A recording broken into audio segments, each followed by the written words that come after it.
განმოგრძობთ საუბრებს ქრისტიანული ლიტერატურის ისტორიიდან. ჩვენს წინასაუბარში განვიხილავდით ორიგენესეულ ცდომილებას, ამ შემთხვევაში უკვე ესქატოლოგიასთან დაკავშირებით, ანუ განვიხილავდით ორიგენესეულ ესქატოლოგიას, მართლმადიდებლურ ესქატოლოგიასთან, ანუ მეორედ მოსვლის შესახებ მართლმადიდებლურ მოძღვრებასთან პარალელში. როგორც აღვნიშნეთ, ორიგენესეული ესქატოლოგიის ყველაზე არსებითი ნიშანია ჯოჯოხეთისეული მყოფობის და ჯოჯოხეთისეული ტანჯვის თვით ჯოჯოხეთის დროებითობა, რომ ჯოჯოხეთი არ არის მისთვის მუდმივი მდგომარეობა, მუდმივი სამყოფელი, გარკვეული ჟამის შემდეგ, ჟამთა გარკვეული ციკლის შემდეგ ჯოჯოხეთი დაბოლოვდება. და როდესაც დროებითობა ჯოჯოხეთისა მის წინაშე და მასთან პაექრობაში უფლის სიტყვების საფუძველზე იყო მრავალ მოძღვართაგან უარყოფილი, რადგან თვითუფალი ამბობს, რომ წარწმედილები უნდა წავიდნენ ცეცხლსამას საუკუნოსა და საუკუნო ჩვეულებრივ მარადიულის შემცველი შინაარსისა, ორიგენემ, როგორც აღვნიშნავდით, განსხვავებული გაგება შემოიტანა ამ ზედსართავის სახელისა საუკუნოსი, ბერძნულად აიონიოს, რუსულად ვეჩნი და მიიჩნია, რომ ჩვენ ამ ზედსართავში ზუსტად იგივე შინაარსი უნდა ჩავდოთ ხანგრძლივობის თვალსაზრისით, რა შინაარსით ჩაიდება მის საფუძვლად მყოფ არსებით სახელში. არსებით სახელი არის საუკუნე ქართულში, ბერძნულად აიონ, რუსულად ვეგ, რაც მართლაც გარკვეულ პერიოდს გულისხმობს ჟამისას და არა მარადისობას. ჩვეულებრივ აქ ძველ ტრადიციაში აღინიშნებოდა ციკლი წლებისა, რაც აღემატებოდა 100 წლეულს. შემდეგში ამ გაგებით დაკანონდა ტერმინი საუკუნე, მაგრამ უფრო ადრე და უფრო მეტად მასში ჩაიდებოდა 1000 წლოვანი ჟამის შინაარსი. სწორედ ეს გაგება მიიჩნია ორიგენემ ძირითად მნიშვნელობად სიტყვისა აიონ, ანუ საუკუნე, ესე იგი 1000 წელი მისთვის და აქედან გამომდინარე აღნიშნული არსებითი სახელისგან ნაწარმოების ზედსართავი საუკუნო, ანუ აიონიოს ბერძნულად და რუსულად ვეჩნი, მან ჩათვალა არა მარადიულის შინაარსის მქონე სიტყვად, არამედ კონკრეტულად 1000 წლოვანის აღნიშნულ ტერმინად. არსებითი სახელი საუკუნე 1000 წელი მისთვის, ზედსართავის სახელი საუკუნო 1000 წლოვანი მისთვის. ასე რომ დაახლოებით 1000 წელს მიიჩნევდა იგი ჯოჯოხეთის ხანგრძლივობად, ხოლო ამ ჟამის აღსრულების შემდეგ ყველა ჯოჯოხეთის მკვიდრი, ყველაში იგულისხმება ადამიანის და ბოროტი ანგელოზიც, ანუ ეშმაკეული ძალები, ქვესკნელის ძალნი, ყველა მათგანი კვლავ თავიანთ დაკარგულ სიმაღლეს დაუბრუნდებოდნენ. ადამიანები ყველანი უცოდველობამდე ამაღლდებოდნენ, ანუ ცხონებაში დაიმკვიდრებდნენ ადგილს, ასევე ეშმაკებიც ანგელოზურ სიმაღლემდე აღიწევოდნენ და ისინიც მარადიულ ცხონებაში დამკვიდრდებოდნენ. როდესაც ეს სწავლება ორიგენესგან გადმოიცემა და გადმოიცემოდა თავის დროზე, ხოლო ამ სწავლებას სახელად ეწოდება აპოკატასტაზისი, ეს ტერმინი ძველ ქართულად ითარგმნებოდა როგორც კვალადგებაი. კვალადგება ნიშნავს კვლავ აღდგინებას, ახალ ქართულად უთარგმნით. და მართლა დღეს ჩვენ ამ ბერძნული აპოკატასტაზისის ტერმინოლოგიურ შესატყვისად შეგვიძლია გამოვიყენოთ ტერმინი კვლავ აღდგინება და ჩვენ პირადად ამ ტერმინით ვსარგებლობთ, როცა ეს საჭიროა. მოძღვრება აპოკატასტაზისის, ანუ კვლავ აღდგინების შესახებ ორიგენესთან სწორედ ამას ნიშნავს, რომ რაღაც მომენტში, თქვათ ამ შემთხვევაში გავიხსენოთ 1000 წლის შემდეგ, იმ პირველი აღდგინებიდან, კაცობრიობის მკვეთრით აღდგინებიდან 1000 წლის შემდეგ დაბოლოვდება ჯოჯოხეთი და აი ამის შემდეგ აღესრულება ორიგენესთვის ის მეორე საყოველთაო და საბოლოო აღდგომა კაცობრიობისა, რაზეც ჩვენ ორი საუბრის წინ აღნიშნავდით, რომ ორიგენეს იგი ორ აღდგომას კაცობრიობისას ვარაუდობს, ერთს დროებით, როდესაც განკითხვა ხდება და ნაწილი მიდის ტანჯვაში და ნაწილი მიდის ცხონებაში, მეორეს უკვე საბოლოოს, როდესაც ტანჯვაში მყოფნიც ცხონებისთვის აღდგებიან და ყველაფერი ცხონებაში დამკვიდრდება. როდესაც აი ეს მოძღვრება ორიგენესგან გადმოიცემა, რა თქმა უნდა, მსმენელზეც და მკითხველზეც, თავის დროზეც და დღესაც ხშირ შემთხვევაში ახდენს იმგვარ გავლენას, რომ ამ ხიბლიდან გამოსვლა შემდგომ ძალიან რთული ხდება. რა ქმნის ხიბლის საფუძველს? ხიბლის საფუძველს ქმნის გარეგანი ოპტიმიზმი, თითქოს და იმედის საყოველთაობა, რომ აი სასოება მთლიანად გამსჭვალავი ორიგენეს მოძღვრებისთვის და ამ შემთხვევაში კეთილგანწყობაც ამ მოძღვრებისადმი, რა თქმა უნდა, ძალიან ადვილად ხდება და მართლმადიდებლურ მოძღვრებად მისი მიჩნევაც ბევრისთვის ყოველგვარი დაბრკოლების გარეშე ხდება, რადგანაც არსით და ფორმითაც ყველანაირად მართლმადიდებლობა არის სწორედ ერთადერთი სარწმუნოება ცხონებისა და არა, რა თქმა უნდა, სარწმუნოება წარწმენისა. ამიტომ თუ რომელიმე მოძღვრება ამ შემთხვევაში ორიგენესეული საყოველთაო ცხონებას ასაბუთებს ყველასას აბსოლუტურად რაც არ უნდა ტანჯული და რაც არ უნდა ცოდვილი და წარწმედილი იყოს ვინმე, თავისთავად ცხადია ეს გარკვეულ პირთა ამ მოძღვრებისკენ გადახრას სრულიად ადვილად განაპირობებს, იმიტომ რომ მიზიდულობის ძალა არის ძალიან დიდი. მიზიდულობის ძალა რაც უფრო მეტია ამ შემთხვევაში, მით უფრო მეტია საკუთრივ ცდომილების ხარისხიც და აღნიშნული ხიბლიდან თავის დაღწევას ჩვენ შევძლებთ ერთადერთი მხოლოდ მართლმადიდებლური ესქატოლოგიის გულმოდგინე შესწავლით და თვით ორიგენესეული ესქატოლოგიის ასევე გულმოდგინე შესწავლითაც, რომ ერთი შეხედვით ეს გარეგანი მიზიდულობა, რაღაც უაღრესად კეთილი შინაარსი თითქოს და ორიგენეს მოძღვრებისა, თანდათანობით გაფერმთავდება ჩვენთვის, თუ მის ფესვებს შევიცნობთ. და ეს ფესვები რას გულისხმობს? პირდაპირ შეიძლება ითქვას, რომ იმ წინარე ცდომილებებიდან გამომდინარე, რაც ორიგენეს მოძღვრებაში გამჭვირვალეა და რაზე ჩვენ დეტალურად და თემატურად ვისაუბრეთ, აი ამ წინარე ცდომილებებიდან გამომდინარე, ორიგენეს უბრალოდ არ შეეძლო სხვანაირი ესქატოლოგიური მოძღვრების გადმოცემა.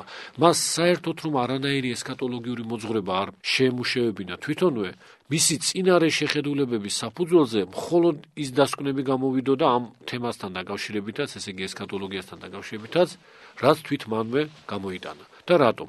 ჩვენ ადრე აღნიშნავდით, რომ ერთ-ერთი პრინციპული შეცდომა ორიგენესეული ანგელოლოგიისა მდგომარეობდა კატეგორიულ აზრში, რომ ანგელოზთა შორის ერთბუნებითობის გამო ერთი ანგელოზის სულიერი მდგომარეობა, ნუ დავარქვეთ ამ შემთხვევაში აუცილებლად ცოდვას, უბრალოდ ერთი ანგელოზის სულიერი მდგომარეობა მყისვე განივრცობა ყველა დანარჩენზე, ოღონდ მეტნაკლები ხარისხით. ვინც უფრო ახლოსაა მასთან სულიერად, უფრო მეტად განიწონება იმ განწყობილებით, რაც რომელიმე ანგელოზს აქვს და ვინც უფრო შორსაა, ის უფრო ნაკლებად. ჩვენ იმ შემთხვევაში ვსაუბრობდით ცოდვის შესახებ, როდესაც ერთ-ერთ ანგელოზს მობეზრდა ზეციური ცხოვრება ორიგენეს განმარტებით ერთფეროვანი ნეტარეულობის გამო და ამის შესაბამისად დაეცა, ერთი ანგელოზის დაცემა ორიგენეს მოძღვრების მიხედვით მყისვე განივრცო ყველა სხვა ანგელოზზე. მყისვე განივრცო მისი მტკიცებით სწორედ იმის გამო, რომ ანგელოზებს ერთი და იგივე ბუნება აქვთ და ერთი ბუნების მქონე ერთ-ერთი ჰიპოსტასის მდგომარეობა ბუნებითი ერთობის გამო თითქოს და ყველაზე უნდა გავრცელებულიყო. და ორიგენეს ნიმუშად გვყავდა სწორედ ადამიანთა მაგალითი, რომ ერთი ადამიანის ცოდვა ყველა დანარჩენზე განივრცო. მაგრამ პრინციპული შეცდომა კვლავ გავიმეორებთ, ორიგენესი მდგომარეობდა იმაში, რომ ადამიანთა შორის არის გენეტიკური ხაზი. ერთი ადამიანისგან და უფრო ზუსტად ორი ადამიანისგან იშვება მესამე. ის სხვა ადამიანთან ერთად შობს კიდევ სხვას და არ არსებობს ადამიანთა გენეტიკურ ხაზში ვინმე ისეთი, რომელიც ამ გენეტიკის გარეთ იდგეს, თავისი წინაპრისგან შობილი არ იყოს. ადამიანთა შორის რომ ურთიერთგენეტიკური შობადობანი არ ყოფილიყო, ერთი ადამიანის შეცოდება არანაირად მეორეზე არ განივრცობოდა. ასეთი დაშვება რომ გავაკეთოთ, ორი ადამიანი მკვიდრობდა სამოთხეში. მიუხედავად ისა, რომ ევა ადამის ნეკნისგან შეიქმნა იმ ჟამს, როდესაც ადამი უცოდველობაში იყო. ახლა ჩვენ ასეთი რამ ვიფიქროთ, რომ მხოლოდ ევას შეედინა ცოდვა, ან და მხოლოდ ადამიანს შეედინა ცოდვა და ევას არ შეედინა. ან უფრო მართებული იქნება თუ დაუშვებთ, რომ კიდევ სხვაც ყოფილიყო ადამიანის სამოთხეში, იმიტომ რომ შემდგომი შთამომავლობა აუცილებლად ორი პიროვნებისგან იქმნება.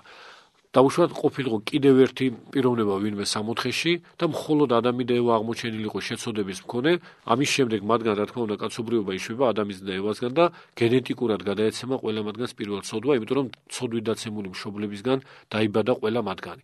მაგრამ ის თუ ჩვენთვის სავარაუდო დაუშვათ მესამე ადამიანი ვინმე სამოთხეში იქნებოდა ისეთი, რომელიც გენეტიკურად არ მომდინარეობს ადამ და ევასგან, რა თქმა უნდა არც მის ცოდვას არ მიიღებდა. ასე რომ ერთი ბუნების მქონეობა კი არ განაპირობებს მექანიკურ გადასვლას ერთი პიროვნების ცოდვილიანობისას მეორეზე, არამედ აუცილებლად გენეტიკური ხაზი უნდა იყოს სახეზე. და ამ გენეტიკურ ხაზშიც მხოლოდ პირველ ცოდვა გადადის. არანაირი სხვა სახის შემდგომი პირადი ცოდვები არასოდეს შთამომავლობაზე, ასე იგი წარწყმედელობითი ან და მაცხოვნებლობითი ვთქვათ, თუ პირ უკვე იქნება საუბარი დაუშვათ სათნოების გენეტიკურ გადაცემაზე. ამგვარი რამ გამორიცხულია მართლმადიდებლური სწავლებით, ჩვენ სხვათა შორის მოკლე ხანში ალბათ გვექნება ამ საკითხზე სპეციალური პუბლიკაცია, ადრეც გვიხსენებია ეს თემა ჩვენ საუბრებში. მიუხედავად ისა, რომ ერთ-ერთი ყველაზე დიდი სნეულება ჩვენი აზრით დღეს სწორედ ეს, ასე ვთქვათ, მოძღვრება, ანუ ფსევდომოძღვრება გახლავთ, ანუ ქადაგება იმისა და მოძღვრება იმისა, რომ თითქოს გენეტიკურად გადაეცემოდეს მშობლების პირადი ცოდვები შვილებს. ეს არის კატეგორიულად უარყოფილი მართლმადიდებლური მოძღვრების მიერ მართლმადიდებელ მნათობთა მიერ, ისეთ მნათობთა, როგორც იყვნენ წმინდა იოანე ოქროპირი, წმინდა კირილე ალექსანდრიელი, წმინდა იოანე დამასკელი, თეოფილაქტე ბულგარელი და სხვები, უკლებლი ყველა, წმინდა თეოდორე ტეკვირელი და სხვები ერთხმოვანნი არიან ყველანი, რომ ესაა დამღუპველი იუდეველური სწავლება, რომელსაც მართლმადიდებლობასთან აბსოლუტურად არაფერი აქვს საერთო, გულისხმობთ მშობელთა პირადი ცოდვების გარდა იმ პირველ ცოდვისა, რომელიც ჭეშმარიტად გენეტიკურად გადადის ყველა თვეებაში, აი იმ პირველ ცოდვის გარდა მშობელთა პირადი ცოდვების იმგვარი გენეტიკური გადაცემადობა, რომ შთაუმავლობა მარადიულად წარწყმიდოს. რასაც სამწუხაროდ ძალიან ბევრი ქადაგებს დღეს და კვლავ აღნიშნავთ, ესაა ყველაზე დიდი სენი თანამედროვე ქართული ქრისტიანობისა. მაგრამ ჩვენ დაუბრუნდეთ იმას, რაზეც საუბრობდით, რომ მხოლოდ აქ შეიძლება საუბარი გადაცემადობაზე. პირველ ცოდვა გადადის ერთი ადამიანი და მეორეზე, იმიტომ რომ გენეტიკურად იშვებიან ერთი მეორისგან. ხოლო ანგელოზები, რომლებიც რა თქმა უნდა ერთი მეორისგან არანაირად არ იშვებიან და მათ შორის არანაირი გენეტიკური ხაზი არ არის, ისინი შესაბამისად არანაირ ცოდვის მიერ გენეტიკურ გადაცემადობას არ ექვემდებარებიან, სხვაგვარად რომ ვთქვათ, ერთი ანგელოზის შეცოდება მეორე ანგელოზზე მისი ნების გარეშე ბუნებითად გადაცემული არასოდეს არ ხდება.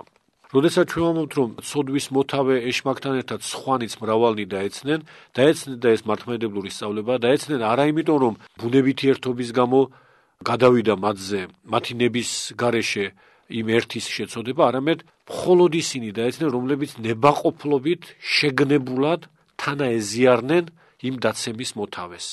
და არანაირი დაუშვათ ბუნებითი ერთობის გამო. მაგრამ ორიგენეს სწორედ ეს აზრი ჰქონდა, როგორც აღნიშნავდით, რომ ბუნებითი ერთობა არის საფუძველი იმისა, რომ ერთი შეცოდება განემცოს ყველა სხვაზე. ეს პრინციპული ცნობილება ორიგენესი. და მეორე პრინციპული ცნობილება, რომ ორიგენესთვის ცოდვის შედეგი ესაა სხეული. ნებისმიერი სახის სხეული ორიგენესთვის გახლავთ ცოდვას მოდევნებული, ცოდვის შემდგომი სასჯელი.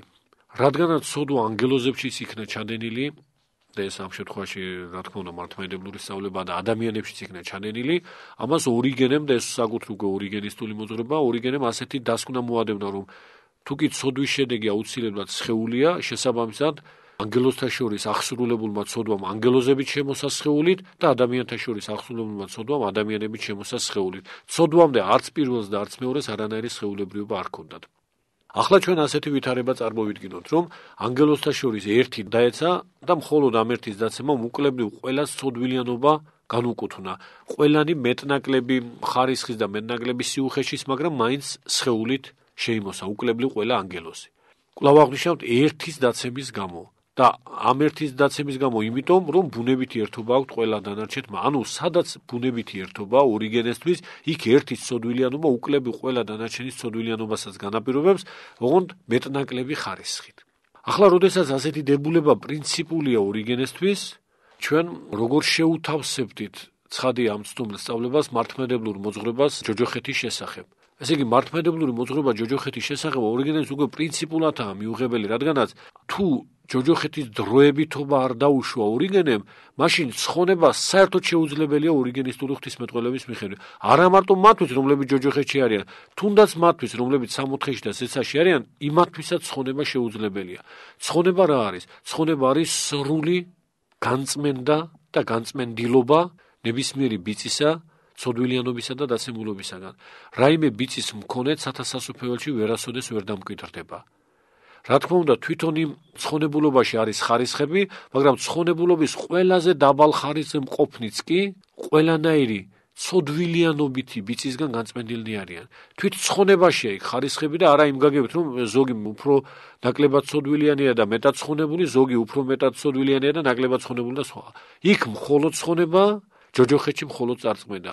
წარწმენდაშიცაა ხარისხები და ცხონებაშიც არის ხარისხები და ჩვენ ხშირად მოგვქონდა პარალელურ მაგალითად ამ ვითარების უფრო ნათელი წარმოჩენის თვალსაზრისით სინათლის ნიმუში, რომ კვეთრის სინათლით განათებულ ოთახში სიბნელი არსად არა, თუ რაღაც ნივთი არ აბკოლებს და მთლიანად თავისუფალია ოთახი, იქ შესული სინათლე ყველაფერს ანათებს და ვერ პოვებთ იქ ბნელ კუნჭულს, მაგრამ ამ სინათლის ინტენსივობა შეგვიძლია ვსარდოთ უფრო გავამკვეთროთ შუქი, კიდე უფრო გავამკვეთროთ, უკიდურესად გავამკვეთროთ და ასე შემდეგ. ისევ როგორც თვით ანგელოზთა შორისაც, ყველაზე უფრო დაბალ საფეხურზე მყოფი ზეციური ანგელოზები ზემოდან მე-9-10, რა თქმა უნდა, ყოვლითურ სინათლეში არიან და არანაირი აჩრდილი სიბნელისა მათთან არ არის. მაგრამ ანგელოზთა მწკრივზე უფრო აღმატებული, მთავარ ანგელოზთა მწკრივი კიდევ უფრო ელვარენი არიან, უფრო მანათობელნი.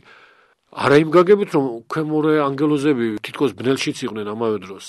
ცოტათი მაინც. არამედ ისინი ყოვლად სინათლეში არიან, მაგრამ ეს თვითონ სინათლის ინტენსივობა და სიმკვეთრე და სიჭარბე, რა თქმა უნდა, შეიძლება იზრდებოდეს და მცირდებოდეს. აი ამაშია ხარისხები ცხონებაში, რომ ცხონებულობის, როგორც სულიერი სინათლის სიმკვეთრე, რაც უფრო აღმატებულ რეგისტრში ავდივარ ცხონებისა, უფრო მატულობს, ისევე როგორც წარწმენაში, რაც უფრო მძიმე ცოდვილიანობის შესაბამის სატანჯველს მოვიაზრებთ, იქ უფრო გამკვეთრებულია დაცემულობა, უფრო გამკვეთრებულია სიკერპე, გაკერპებულობა დაცემულობაში უფრო გამკვეთრებულია ცოდვილიანობა. და როდესაც ასეთია ვითარება, როდესაც ამგვარია ვითარება, ორიგენესეული მოძღვრება იმასთან დაკავშირებით, რომ ერთის ცოდვილიანობა აუცილებლად ყველა დანარჩენის მასთან ბუნებითად გაერთიანებულის ყველა დანარჩენის ცოდვილიანობას განაპირობებს, აქედან ბუნებრივია გამომდინარეობს დასკვნა, რომ სანამ ქმნილების ამა თუ იმ სახეობის თუნდაც ერთი წარმომადგენელი ცოდვაშია, ყველა დანარჩენი მაინც ცოდვაშია. როგორც აღნიშნეთ, ერთი დაეცა ზეციდან ორიგენესთვის და ამ ერთის დაცემამ ყველას მყისვე ცოდვილიანობა შესძინა. ბევრი მას ზეციდან ჯოჯოხეთში ჩახვა უკიდურესად დაეცა მასთან ერთად. ბევრი მაქსიმალურად განშორებულია მისი იმ პირველდაცემული ცოდვილიანობისგან, ანგელოზთა შორის საუბრობთ, მაგრამ მაინც მეტნაკლებად დაცემული და სხეულით შემოსილი უკლებრივ ყველაა. ხოლო ცხონებულობა, როგორც აღნიშნეთ, ამაზე დავიწყეთ საუბარი, რას გულისხმობს, რომ ბიწისა და დაცემულობისგან აბსოლუტური განცდა ესაა ცხონება.